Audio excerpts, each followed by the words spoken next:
I'm so glad to see you again. Today, I'm going to talk about stubbornness. Stubbornness is a character trait. It can be described as perseverance, steadfast, or loyal. For example, the scientists are perseverant when they're doing an experiment or finishing a project.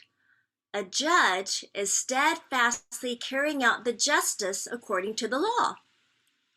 A soldier is unwaveringly loyal to his country. These characters all involve persistence, which is related to stubbornness. But most of the time, stubbornness brings us trouble, especially when we're going to the wrong direction and making mistakes. So today's topic is actually not being stubborn to admit one's mistake. Let's answer some questions to help us examine ourselves to see if we are somewhat stubborn on this topic according to our behaviors. Do you always want to do things your way and your way only? Do you like to insist that you're right? You're always right. Would you take other people's suggestions or opinions into consideration? Would you admit your mistake without blaming others? Would you correct your mistakes without murmuring and complaining about it? So, how did you do? Are you stubborn or not? Being stubborn here is defined as being unwilling to change your opinion or attitude in spite of good reasons to. I believe we have all met people who are firmly attached to their beliefs, opinions, and ideas. They can't stand anyone disagreeing with them because disagreeing with them means disagreeing with who they are. They have an attitude of, no, I won't, and you can't make me. Just think of a person who insists on driving the wrong direction on a highway. People who are stubborn by refusing to admit their mistakes, refuse to make a change, will bring unpleasant consequences to themselves and to others. Like the driver who insisted on driving on the wrong side of the road, which we saw in the news, ended up in a dreadful accident. Now, I'm going to ask my friend Sister Melita to tell you a story from the Bible. Thank you, Sister Marianne. Hi, everybody. This is Sister Melita, and I'm going to tell you a Bible story about someone who is very, very stubborn. All right? So pay attention. There is a person in the Old Testament who was very stubborn in his wrongdoings and caused a terrible tragedy for his country. Guess who it was? It was Pharaoh. Have you heard about Pharaoh? Pharaoh was a ruler in ancient Egypt. Long ago, Pharaoh made Joseph, Jacob's son, rule over the whole land of Egypt because Joseph was given the wisdom by God to solve Pharaoh's dream about the upcoming famine. And then Joseph brought his family to Egypt. After the famine, the children of Israel stayed in Egypt and multiplied. Years and years passed. The old generation had died along with Pharaoh. The new Pharaoh did not know of Joseph. When the new Pharaoh saw that the people of Israel kept increasing, he started to worry that there would be more Israelites than Egyptians. Therefore, he made the Israelites slaves to work for the Egyptians, and he ordered midwives to take away all the newborn boys of the Israelites. God heard the groaning of the Israelites and saw how they were enslaved by the Egyptians. God raised up Moses and commanded him to lead the Israelites out of Egypt and out of slavery. But Pharaoh refused to let the people go after he heard the message that Moses brought from God. Here's the message. Thus says Jehovah, the God of Israel, let my people go, that they may hold a feast to me in the wilderness. That's from Exodus 5:1. Instead, Pharaoh decided to put more unfair demands on the Israelites. Let's sing Our God Doesn't Give Up.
In Exodus 7:4, God said to Moses and Aaron, "But Pharaoh will not listen to you, and I will lay my hand upon Egypt and bring forth my armies, my people, the children of Israel, out of the land of Egypt by great acts of judgment."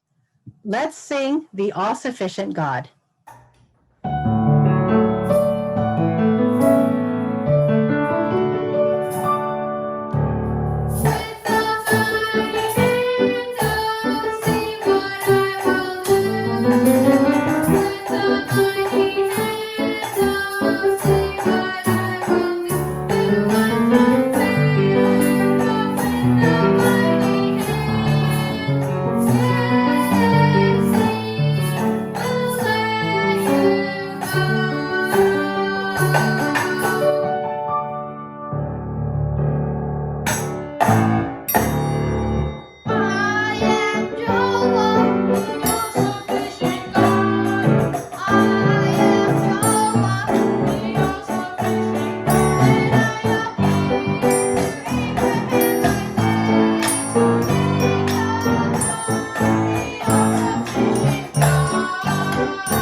God knew Pharaoh was a stubborn man whose heart was hardened.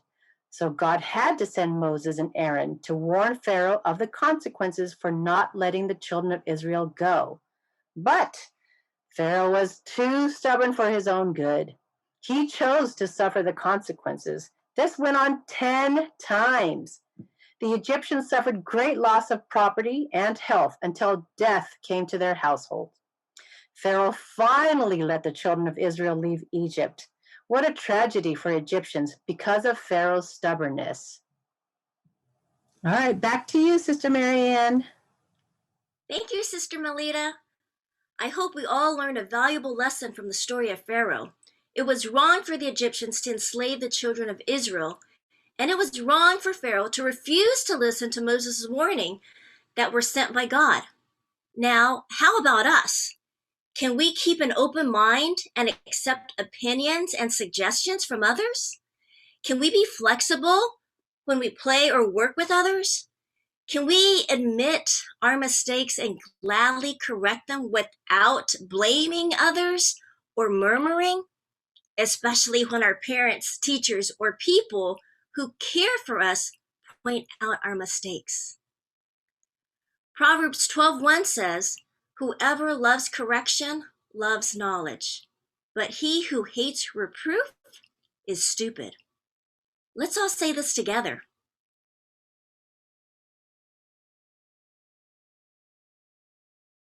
Let's all remind ourselves not to be stubborn.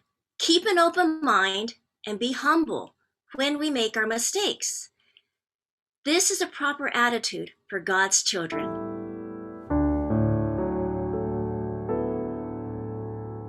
Hello children, today I'm going to show you how to draw a mule. We will need pencil, color pencils or markers. First, it's a good practice to create simple and basic templates. You can start by drawing oval shapes for the head, for the body, and the ear. The neck and the legs are made from thin rectangles. To show you how to draw each step, I'm using different color pencils. You can use the same color all the way through.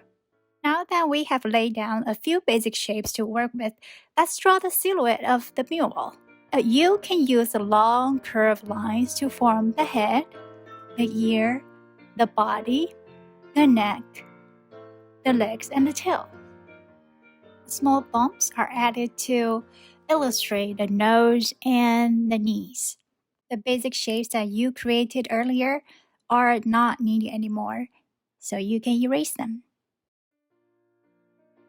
I'm showing this step in pink color. We're adding more body parts. On top of the head, we are going to sketch the mane using the short curved lines. Finally, let's complete the step with the addition of both legs located on the far side of the picture. Remember, the mule has 4 legs. Now let's draw the facial features.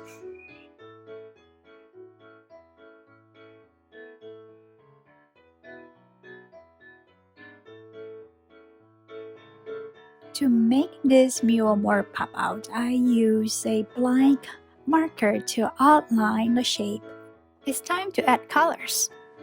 We can definitely do more to create a more appealing version of this mule. So let's add colors using gradients. So for this mule, we can use mostly the blue and gray colors or brown. Gradients are nice because it allows you to create depth quickly and easily, as you can see here.